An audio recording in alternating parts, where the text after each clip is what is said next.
Let's talk about the slap bunt. When the batter is going to slap bunt, they set up like they're going to bunt the ball.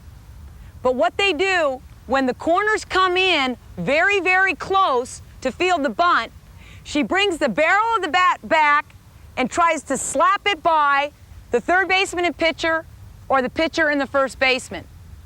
Let's go ahead and break down the mechanics of the slap bunt now.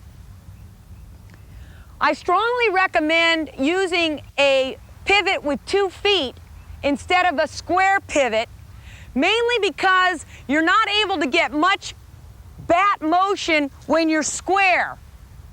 Whereas when you pivot with both feet, present the bunt, bring the barrel back, now I'm back in a normal hitting stance. Whereas with the square, this isn't a normal hitting stance. There are some players that are comfortable doing this and they go ahead and slap with just the upper body, which is fine, as long as they make good contact with the ball. I'm in my hitting position.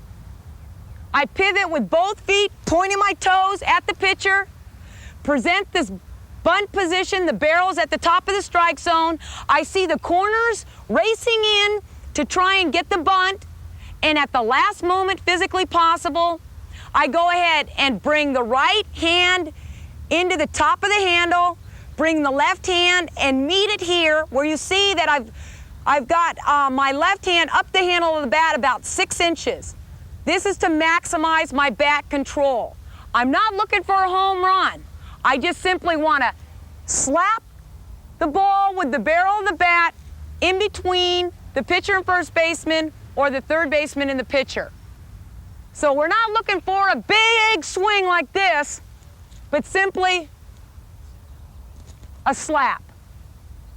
Once we've executed that slap, you've got to remember that one, you follow through. You don't stop right here, or else that ball's not going to travel fast enough through the alleys or the gaps of the infield. So it's here, I pretend like I'm going to bunt. At the last minute possible, bring it back, swing down or chop down on top of the ball. Once again, aiming for the top half of the ball to make sure it's a ground ball. Hopefully it'll go right through the gaps in the infield. Not only have you moved the runner from first to second, but you may also be safe at first base. Let's go ahead and take a look at the demo of the slap bunt.